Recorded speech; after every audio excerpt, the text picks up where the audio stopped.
Tu veux apprendre l'anatomie et en même temps décorer fièrement ton salon? Ça tombe bien, j'ai lancé les posters L'anatomie des guerriers pour ton plus grand plaisir. Tous les muscles superficiels détaillés et répertoriés. Et par-dessus le marché, pour accompagner ça, j'ai aussi lancé une formation afin de t'en servir au mieux. Plus de 4 heures de vidéo, un document de 200 pages bourré de schémas biomécaniques et d'exercices optimaux, ainsi qu'une autorisation de réutiliser les 10 schémas gratuitement dans tous tes projets. T'attends quoi? Tous les liens sont disponibles en description. Aujourd'hui, on se retrouve avec Olivier Bollier, Colin Doja, qui sont déjà venus sur la chaîne, donc normalement vous avez vu les vidéos parce qu'elles sont déjà sorties. Ça veut dire que j'ai pas de temps de montage, donc elles sortiront pas dans 6 mois. Donc ça veut dire que vous êtes déjà au courant de qui ils sont. Olivier Bollier qui est préparateur physique, Colin qui est coach et aussi athlète de street workout.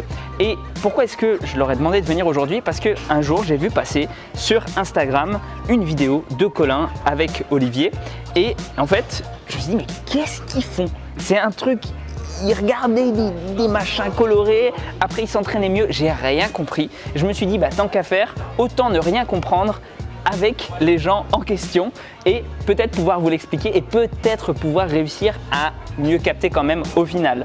Donc qu'est-ce qu'on va faire un petit peu aujourd'hui? On va faire plusieurs vidéos différentes, donc vous inquiétez pas si vous voyez les vidéos popper au fur et à mesure du temps. On va essayer de condenser les sujets pour que ce soit digeste, facile à comprendre encore une fois. Je vous laisse du coup introduire le premier sujet. Enfin, je vais te laisser plutôt Olivier parce que c'est plutôt toi le spécialiste de ce premier sujet-là. Alors le premier sujet, c'est l'entraînement sensorimoteur. La vidéo que tu as vu passer, c'est Colin effectivement qui faisait des drôles d'exercices avec ses yeux. Alors, le préambule pour comprendre bien l'entraînement sensorimoteur, c'est le suivant. Habituellement, en prépa physique ou en musculation, tu vois, on s'occupe d'une seule chose, être plus fort, plus rapide, plus endurant, plus souple, tout ce que tu veux, mais tout ce qui a trait à la motricité, c'est-à-dire au mouvement. Jusque-là, pas de problème. Mais c'est comme s'il y avait une boîte noire autour de tout ce qui est sensoriel et sensitif. La différence entre sensoriel et sensitif, c'est quoi? Sensoriel, c'est les 5 sens. Dans sensitif, tu rajoutes aussi l'oreille interne qui capte les accélérations linéaires et angulaires de la tête et les informations proprioceptives. Toutes les informations en provenance de ton corps qui t'informent sur la position de celui-ci. Donc le sensitivo-sensoriel, c'est les 7 sens. Les 5 sens plus l'oreille interne et la proprioception. On veut que nos athlètes soient plus forts, plus rapides, plus tout ce que tu veux. Mais finalement, dans leur sport, ils ne font pas que produire du mouvement, ils prennent des informations de partout. Et il y a une boîte noire, ou pas tout à fait une boîte noire, mais une boîte très très obscure. Et l'entraînement sensorimoteur, c'est ça, c'est faire que dans mon métier, je m'occupe de la motricité de Colin, qu'il soit plus fort effectivement, mais je m'occupe aussi qu'il soit plus pertinent dans la capture, dans la saisie des informations. Deuxième préambule, je sais que tu es sensible à ça Gaïs, ceci n'est pas prouvé scientifiquement. Hein? Voilà, comme ça, hein, on met tout le monde à l'aise. Si vous allez sur PubMed, qui est le grand moteur de recherche scientifique, vous tapez un petit peu les mots-clés dont on parle, vous ne trouverez rien de spécifiquement lié à la chose. Mais il y a un paradigme à comprendre, mon métier, je suis payé pour ça, c'est pour produire des résultats, pas pour produire des choses scientifiquement publiées. Ce qui des fois va dans le même sens. Oui. Mais si je peux produire des résultats avec des choses pas publiées, je ne me sens pas dans l'incapacité de le faire sous prétexte que ce n'est pas scientifiquement publié. Donc voilà, je sais que tu es sensible à ce sujet-là. C'est quelque chose que je pense qu'il faut bien prendre en compte. On est dans de la préparation physique ici. On n'est pas dans essayer de démontrer que des choses fonctionnent ou pas. On est dans essayer de trouver ce qui marche le mieux pour améliorer un athlète. Donc même si les principes scientifiques derrière qui sous-tendent ne sont peut-être pas encore totalement élaborés, puisque la science c'est un processus qui prend énormément de temps, on ne peut pas tout explorer, quelquefois il y a des choses sur lesquelles on est absolument incapable de produire des protocoles suffisamment fiables. Donc en attendant il faut essayer de se débrouiller pour quand même essayer de faire en sorte que les athlètes progressent. Et moi ça ne me dérange absolument pas tant que c'est spécifié, tant qu'on n'est pas dans quelque chose qui va dire oui attention on se fonde sur ça etc, c'est extrêmement précis, ma méthode c'est la meilleure. Non, le but c'est pas de dire ça, c'est de dire ça marche pour mes athlètes. Et moi je m'inspire de plein de personnes qui disent ça marche pour mes athlètes et qui pourtant c'est pas prouvé scientifiquement. Donc voilà, c'est bien, merci d'avoir fait cette précision là. Alors prenons un exemple en street workout. Est-ce que Colin, tu pourrais donner un exemple d'une figure ou d'un mouvement où c'est indispensable, ta capture d'informations visuelles, elle doit être précise et si elle ne l'est pas, tu es en galère? Oui, il y en a plein, mais j'imagine que le plus simple, ce serait le 360, c'est-à-dire un balancé sur barre fixe avec lâcher, rotation complète et rattrapage de la barre. Donc là, la quantité d'informations est assez massive, mais le plus évident, c'est déjà faut réussir à voir rapidement la barre et réagir en conséquence pour poser les mains au bon endroit, alors que logiquement, on est en pleine rotation, on est désorienté, on est un peu perdu. Super exemple, un 360, quand il doit regarder le moment où il va saisir la barre, imagine-toi que le cadran en question, mettons le cadran droit, il est pas super efficient là-dedans. Parce que comme on a un côté plus faible que l'autre, on a un cadran qui est moins efficient. Postulons ça, ok? Au lieu de faire un simple mouvement du globe oculaire pour aller saisir la bonne information, qui se passe à une vitesse dingue, hein, eh ben, il est obligé non pas de faire un seul mouvement du globe oculaire, mais il est obligé de bouger sa tête. Intuitivement, on commence à se dire « Ah mince, bon, il y a le globe oculaire, il bouge la tête. S'il bouge la tête, ça risque d'entraîner un mouvement des épaules. » Un petit peu comme en voiture en fait finalement.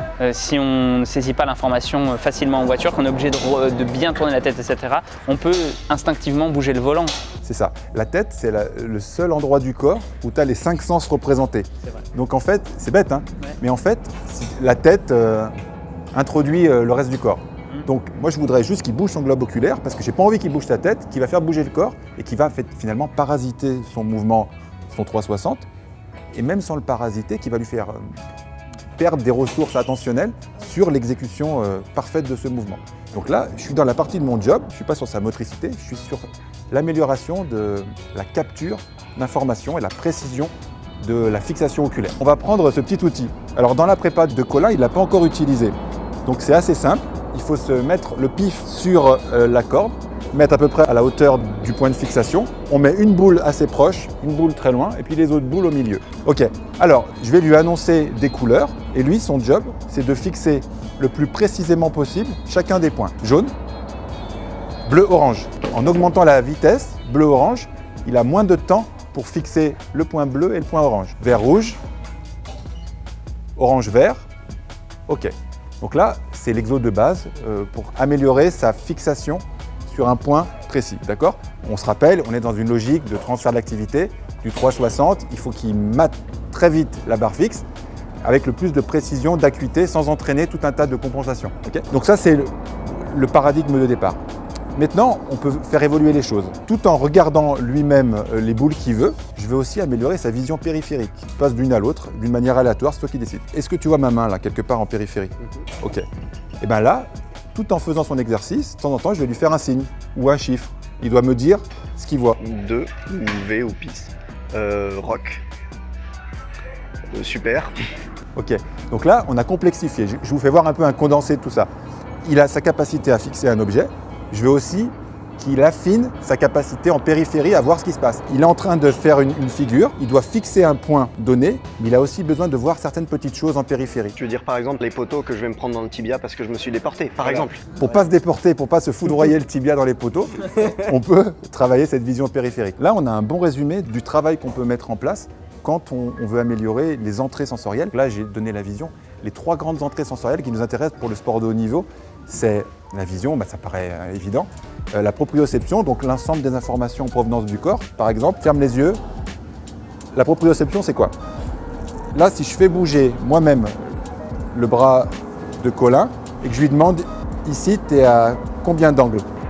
À peu près du coup 90 degrés. Et, du coup, je dirais que si je dois le mimer, c'est ici, donc je ne suis pas tout à fait dans l'axe, je suis un peu incliné. Voilà. La proprioception, c'est sa capacité à être informé de la position de ses segments corporels sans les voir. Donc il y a plein de capteurs dans les muscles, dans les capsules articulaires, de partout, qui informent et il est capable de savoir où est son bras sans que moi, je lui dise où il est et sans qu'il le voie. Ça, c'est progression. Ça peut s'améliorer aussi. Je vais faire une précision. Colin, c'est un peu de la triche. C'est quelqu'un qui, du coup, forcément a une bonne proprioception de base. Donc, nécessairement, comme il fait plein de mouvements, etc., là, on a vu qu'il réussissait bien à le dire. Je vous assure que ce n'est pas le cas pour tous les gens. Qu'en fait, les débutants qui ont fait de la gymnastique ou des choses apparentées sont les meilleurs débutants du monde parce qu'en fait, ils ont une super bonne proprioception. Donc, tu as juste à leur dire « mets ton coude à 30 degrés » ou je sais pas quoi. Et ils le font sans sourciller. Donc la proprioception, ça peut s'améliorer. Oui. Chez les athlètes de haut niveau, oui. Chez monsieur, madame, tout le monde, oui, mais ça s'améliore. Et le troisième, c'est l'oreille interne, l'appareil vestibulaire qui se trouve, comme son nom l'indique, à l'intérieur. Et lui, il capte plusieurs choses. Il capte les accélérations angulaires de la tête, les mouvements de ce type-là, brusques, les accélérations linéaires aussi, les mouvements vers l'avant et vers le haut et le bas. Alors là, c'est très facile à illustrer avec du street, parce que des mouvements de rotation brusques de la tête, il n'y en a quelques-uns, quoi. Et ça peut s'optimiser, comme tout le reste finalement. Est-ce que tu pourrais donner un exemple peut-être de comment est-ce qu'on entraînerait la proprioception et du coup comment est-ce qu'on entraînerait le troisième volet Ouais, de l'appareil vestibulaire. Oui, l'appareil vestibulaire, voilà, c'est ça.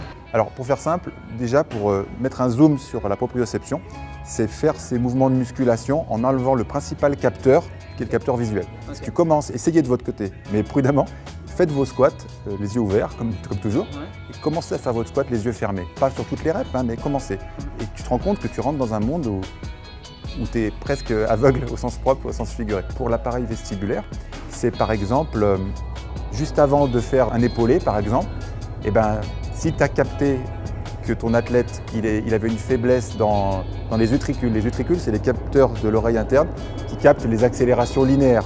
D'accord ? Tu as capté qu'il avait une faiblesse à ce niveau-là. Donc tu lui fais faire, juste avant ses soulevés de terre ou ses épaulés, tu lui fais faire des mouvements brusques de l'oreille interne. En fait, tu travailles ce que tu as besoin de travailler, son maillon faible, qui est en l'occurrence les utricules, et tu fais ton mouvement. Ou tu le fais dans des séquences dédiées. Moi, j'aime bien le faire pendant mes récup parce que ça fait gagner du temps. Rouge, bleu, orange, vert, jaune, rouge, orange, bleu, bleu, vert, jaune. Ok. Voilà, donc là c'est mixte. Stimulation de l'appareil vestibulaire, travail des fixations oculaires et aléatoirement géré, c'est moi qui lui annonce les couleurs. Et voilà une bonne illustration. Après, il pourrait enchaîner avec des tractions. Donc là, on a une bonne illustration d'une séquence sensorimotrice parce qu'on a jumelé, couplé du sensoriel, donc la stimulation de l'appareil vestibulaire et travail des fixations oculaires, couplé à ce qu'on pourrait faire dans une vraie séance, des tractions. Et voilà, avec cette capsule, j'ai voulu qu'on parle de l'entraînement sensorimoteur parce que notre job de préparateur physique, c'est évidemment rendre plus fort le moteur, mais aussi rendre plus fort tout ce qui se passe pendant, avant et après le mouvement et qui est capté par les organes des sens, l'oreille interne et la proprioception. Et ça s'optimise. Okay. D'où les exos un peu exotiques avec des boules qui n'ont absolument rien de sexuel, hein, je tiens à le dire. On pourra le couper ou pas d'ailleurs.